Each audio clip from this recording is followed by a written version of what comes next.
Hello again there folks, Lone Adventurer here. Thank you very much for stumbling your way upon my channel and joining me for this little overview video of the Korg series of games. I was going to say the Korgiverse, but I don't think it's fair for me to create a title for the Korg games. That would be up to Caleb, the designer over at Dungeon Havoc, who is the creator of these games. Before I get into all things Korg, I would like to ask you to subscribe to my channel if you like seeing playthroughs of games just like these ones, and like this video if you want to help me out and boost me up in the algorithm and all that good stuff. Right, so Korg is a series of very simple, but not in a bad way, solo adventure games. These aren't journaling games, they don't contain prompts, they don't require you to speak to oracles or to interpret narrative prompts or anything like that. These are games where you are given a character, you are presented with a bunch of enemies to fight. You make certain small decisions about things like what you're going to do next. Are you going to go to the shop? Are you going to push your luck? Are you going to use your magic bomb now, or are you going to save it for later? That's very much the sort of level of game that we're dealing with here. So these are games that are well loved by people that just want to chuck a few dice and have a little solo adventure that isn't going to be too taxing. Now, the reason why I have chosen to do this video now is because Classic Korg, the updated version of the original Korg, has just started to deliver to Kickstarter backers. I believe that is available to purchase now that it has started to deliver to Kickstarter backers.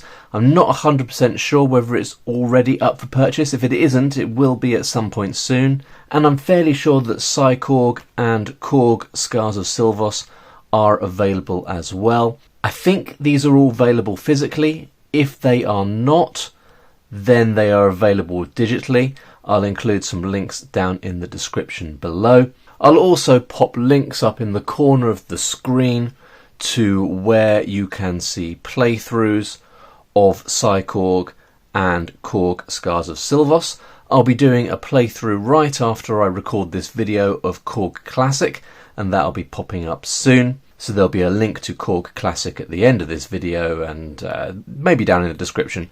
You'll be able to find it, don't worry. So let's get straight to it. We'll start with Korg Classic.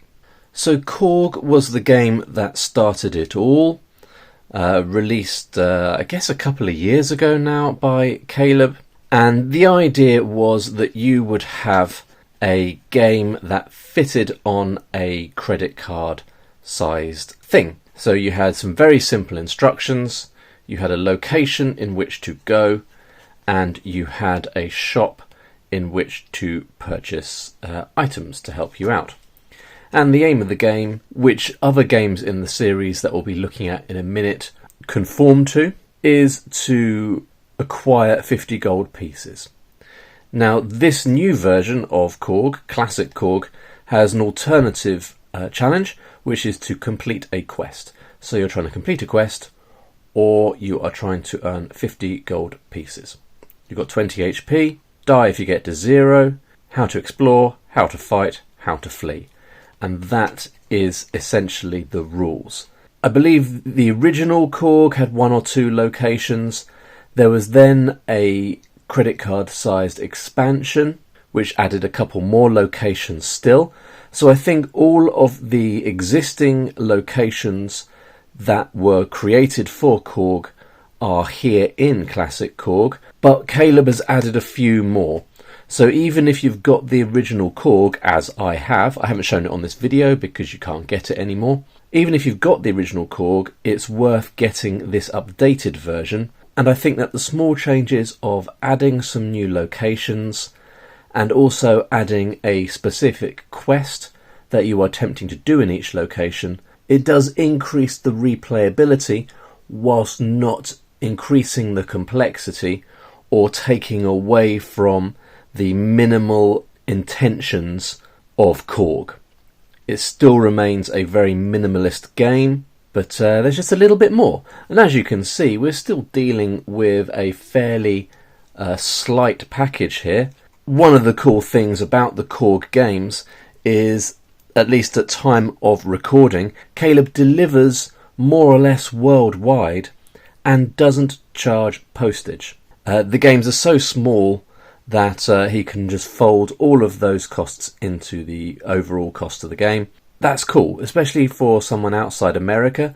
A lot of the times when I see games available from the US, I know that I'm not going to be able to get a physical copy because it's just prohibitively expensive. And that's not the case with Korg. So let's have a little look. What have we got? We've got the rules, which we talked about already. And then we've got our locations. We've got the ancient ruins, where the quest is to retrieve the cursed crown, then slay the wrath. So the cursed crown may well be held by the demon. So you have to fight the demon. There's a 2 in 6 chance that it has the cursed crown. And then you fight the wrath. All of these depend upon a random d6 table. So you're rolling dice facing the enemy that you roll. So you have to roll a 6, and then eventually after you roll a 6 you have to roll a 4 to face the wrath. Then we've got the Dragon's Lair, where the quest is to slay the dragon. Actually, this is a d12 table. No, it's not. It's still a d6 table, but you are cumulatively adding 1 to explore rolls. So this is probably a more dangerous location to go into, and the longer you stay there, the more dangerous the enemies are that you're facing. But you have to face the dragon and defeat it in order to complete the quest. And a little side note, the illustrations might be small, but we've still got some of Caleb's fantastic illustrations on these cards. I do like them quite a bit. We'll see more of them in Scars of Silvos in a minute. So that's the Dragon's Lair. Then we've got the Putrid Bog, Slay the Troll. It will always return unless you defeat it using the Flame Blade. So you have to purchase a specific weapon to defeat the troll. And we've got a couple of additional rules down there. I'm going to stop going over everything in too much detail. Then we've got the Dark Tower, where you have to slay the court of 3 vampires. Then we've got Tyrant's Keep, where you have to slay the tyrant, and slight adjustments obviously to the enemies. These all have different enemies and traps that you're facing, and all have slight little tweaks to the mechanics. Then we've got the Forgotten Catacombs, where you have to slay the Lich. It will always return until the Lich's phylactery is destroyed.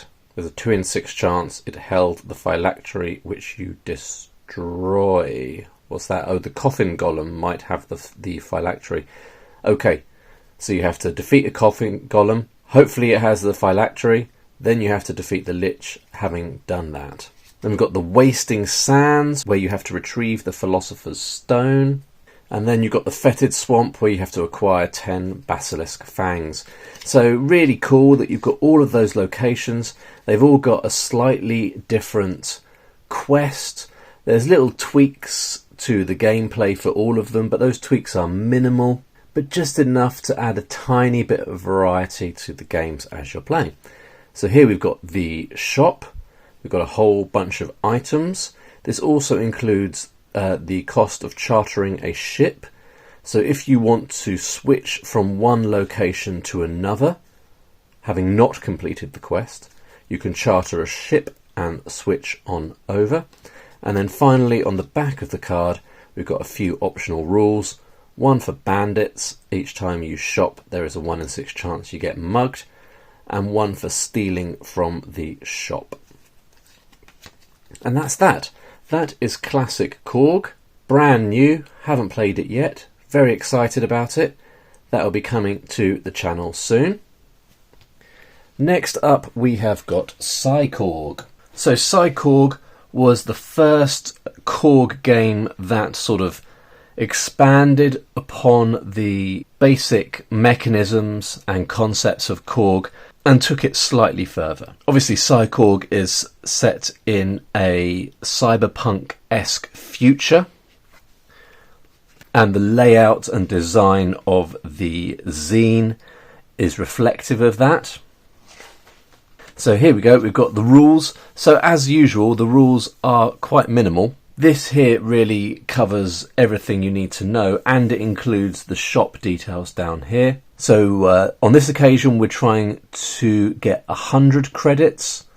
You start with 20 HP. You have endless ammo, 10 credits to start. Basically, it's a loop of getting a gig, a job, going into a location to complete that gig, then coming out, resting, doing a bit of shopping, going back in, etc, etc. Fighting rules, fleeing rules, repopulating rules, and a couple of conditions. And that's basically it. So you have 3 gigs that you can do, 6 locations that you can go into. You've got some great threats, mechs, AIs, withens, technomancers, mutants, and special ops. Then we've got some traps. We've got some vault items. Sometimes you can go into a vault and collect a cool item. Then we've got a few NPCs. So we have an arms dealer, a politician, a cyber doc who can heal you, a thief, a hacker, and Psycho. Oh, who's a little bit different. So a little bit more variety with Psycho there. It does something interesting. I also downloaded this little expansion as well. Different landlord types, different apartment types that you can have, and reasons that your apartment might be kind of crappy. I think that makes it more hard to play, and some other stuff there. And then you've got your locations, and these are very cool. You have a little map that you're making your way through. Then you have the location threat table. So the vault is only related to the first gig. The greater threat is only related to the second gig, and the NPCs are only related to the third gig type. So they'll pop up depending upon the type of gig that you have chosen or randomly selected. So we've got 6 locations: the freight wharf, the industrial factory, the R&D labs, the syndicate club, Mechacorp offices, and the street market. And they all have different layouts which are quite carefully thought out, and they all have different threat tables, so different things can happen in all these locations. And there you have it. That is Korg. If you're a fan of cybernetic futures, or you just want a little bit of variety in your Korg game, then this is the one for you. Super cool. Haven't played it in a while. I would like to play it again soon. And finally, we have got Korg Scars of Silvos. And this is kind of the spiritual successor to Classic Korg. If you're looking at Classic Korg and you're thinking, I want just a little bit more, then Korg Scars of Silvos is where you go. Similar deal, 20 HP. If it reduces to 0, you're dead. You can carry 6 items, so you've got an item restriction here. Then we've got settlements, we've got quests, how you rest, how you shop, how you steal. This game has overland navigation, so it is similar to Classic Korg in that you are going into specific locations. It's similar to Korg in that those locations have physical maps that you look at. We'll get to that in a second. But what this brings that's a little bit different is overland navigation. So you have to make your way round overland maps in order to get to the locations to go in to complete the quests. So we have rules on how to navigate a region, rules on how to navigate a dungeon, then your fighting rules, your encounter rules, and a couple of conditions. So the rules are slightly expanded, but only ever so slightly. And really, they would all fit on a 2-page spread if Caleb hadn't made the decision to include some of his lovely art as well.